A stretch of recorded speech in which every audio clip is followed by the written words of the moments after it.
भारत ने इतिहास पलट दिया। इंडियन रेटिंग्स एंड रिसर्च की ताजा रिपोर्ट आई और सीधे सीधे इसमें कह दिया गया कि भारत की ग्रोथ 7.2% को पार कर गई है। इतनी फ्रस्ट्रेशन, गुस्सा, दुख।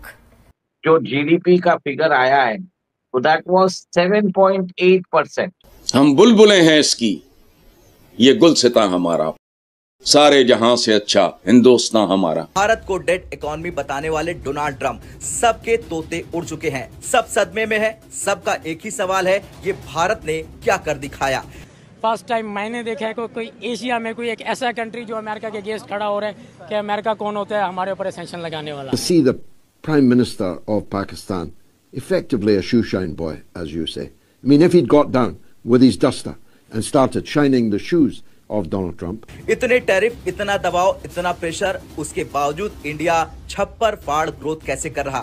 ये वो नंबर है जो दुनिया की बड़ी इकोनॉमीज को पीछे छोड़ देता है। और हम इधर देखते हैं तो कर्जा, इधर देखते हैं तो कर्जा, उधर देखते हैं कर्जा, पीछे देखते हैं कर्जा। एहसान इकबाल जो कि शहबाज शरीफ सरकार में एक वरिष्ठ मंत्री हैं और योजना मंत्री हैं, उन्होंने ये बात कही है कि पाकिस्तान को सीपैक का कोई लाभ नहीं मिला। चीन सख्त गुस्से में नजर आता है और इस्लामाबाद ने वक्त मांग लिया है। उसके बावजूद देखिए कि अमेरिका ने टैरिफ लगाए 50%, उसके बावजूद आवर एक्सपोर्ट्स ग्रो बाय 6.75%। ये बहुत बड़ा अचीव। बार फिर कंफर्म कर दिया है कि इंडिया की economic engine growth slow down के ग्लोबल हवा के बावजूद भी फुल स्पीड पर है। रेटिंग्स एजेंसी का कहना है कि 2027 तक इंडिया की ग्रोथ 6.5 के आसपास स्टडी रहेगी। ये वो नंबर है जो दुनिया की बड़ी इकोनॉमीज को पीछे छोड़ देता है और infrastructure push, rising consumption, digital expansion, logistic upgrade, ये सब इंडिया को एक लॉन्ग टर्म ग्रोथ दे रहे हैं और आगे ले जाने का काम कर। अंबर जी, इस साल जो Q1 ऑफ FY 25-26 जो अप्रैल से लेके जून महीने का जो जीडीपी का फिगर आया है तो दैट वाज 7.8%। ठीक है, ये Q1 का है। Q2 का जो जून से लेके जो जुलाई से लेके सितंबर 30 2025 का है, फोरकास्टेड है इट विल बी 7.2। तो मोदी ने बहुत ही कंजर्वेटिव एक तरह से प्रेडिक्शन दिया और उन्होंने ये भी बोला है कि 2026 और 2027 में भारत की जो ग्रोथ रेट रहेगी वो अप्रोक्सीमेटली 6.5% रहने वाली है। ग्लोबल इंजन ऑफ ग्रोथ जो होगा वो भारत ही रिस्पॉन्सिबल होगा। चाइना की ग्रोथ रेट एक तरह से वो बता रहे हैं अराउंड 4.8% होने वाली है। इसमें बहुत सारे मेजर्स जैसे आपने बताया है उससे बहुत फर्क पड़ा है। देखिए, आपको मालूम है कि भारत की इकोनॉमी को डेड इकोनॉमी बताया था डोनाल्ड ट्रंप ने। उसके बाद यहाँ पर ऑपोजिशन भी उन्होंने वो नैरेटिव पकड़ा और उसको वापस रिपीट किया। एक तरह से देश के अंदर ग्लूम का जो एक तरह से बोलते ना ग्लूम एंड डूम का सिनारियो पेंट किया जा रहा था कि भारत बर्बाद होने वाला है, अमेरिकन टैरिफ लग चुका है, भारत के उद्योगों को फर्क पड़ने वाला है और यहाँ पर किसानों को एक तरह से फर्क पड़ेगा, यहाँ पे आर्टिजन्स जो है कारीगर है उनको फर्क पड़ेगा, जो मछली उद्योग में है, मराइन एक्सपोर्ट्स में है, उनको फर्क पड़ेगा, लेदर्स इंडस्ट्री को फर्क पड़ेगा।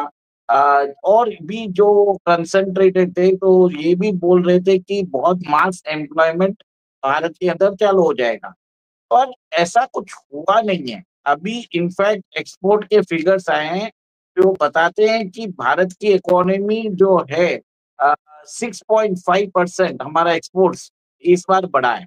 और कहीं ना कहीं आप ये देखिए कि भारत के ने जो स्टेप्स लिए हैं जिसमें हमने अपने रिश्ते बहुत सारे कंट्रीज के साथ हमने ट्रेड एग्रीमेंट किया है, हमने वहां पर एक तरह से एक्सपोर्ट ट्रेड डाइवर्सिफिकेशन किया है। उसके बावजूद देखिए कि अमेरिका ने टैरिफ लगाए 50%, उसके बावजूद आवर एक्सपोर्ट्स ग्रो बाय 6.75%। ये बहुत बड़ा अचीवमेंट है। और देखिए, सरकार ने डोमेस्टिक डिमांड बढ़ाने के लिए इनकम टैक्स में लिमिट जो पहले 7 लाख रुपए थी वो 12,75,000 कर दी है। अगर आप सैलरीड एम्प्लॉय हो और आपकी इनकम 12,75,000 है, आपको अभी इनकम टैक्स नहीं लगेगा। इससे क्या होगा, लोगों के लिए बहुत टैक्स बचत हो गई है। अब जब लोगों की टैक्स बचत हुई है तो उसका कंजम्पशन, इकोनॉमी में उसका कंजम्पशन बढ़ता रहता है। एक और एक चीज आप ये देखिए, जो डायरेक्ट टैक्स कलेक्शन है वो बढ़ा है अराउंड मेरे ख्याल से 12.92 लाख करोड़। जो इनकम टैक्स कलेक्शन है वो बढ़े हैं, अराउंड 8 to 10% वो भी बढ़े हैं। अब ये भी देखिए कि भारत के अंदर जो सबसे ज्यादा टैक्स कलेक्ट करता है हमारा जीएसटी।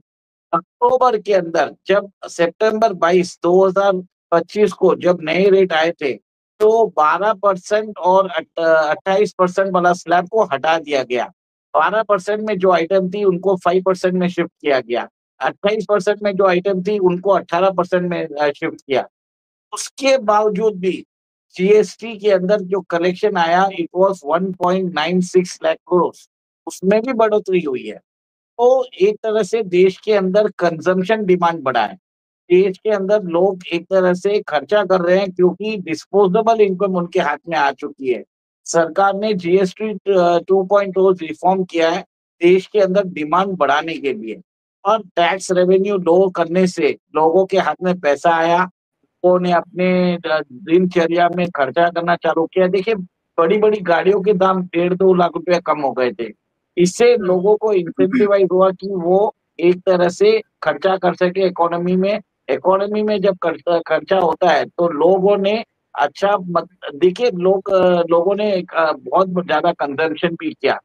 इससे क्या हुआ, हमारी जो प्राइवेट सेक्टर कंपनीज है, जैसे लिस्टेड कंपनीज है स्टॉक मार्केट में, उनके पास भी प्रॉफिट उनका बढ़ गया। टाटा स्टील जैसी कंपनी के अंदर प्रॉफिट बढ़ा है 272%। एयरटेल के अंदर 18। आप जान के हैरान होंगे और उतनी ही हैरानी होगी जितनी मुझे हो रही है।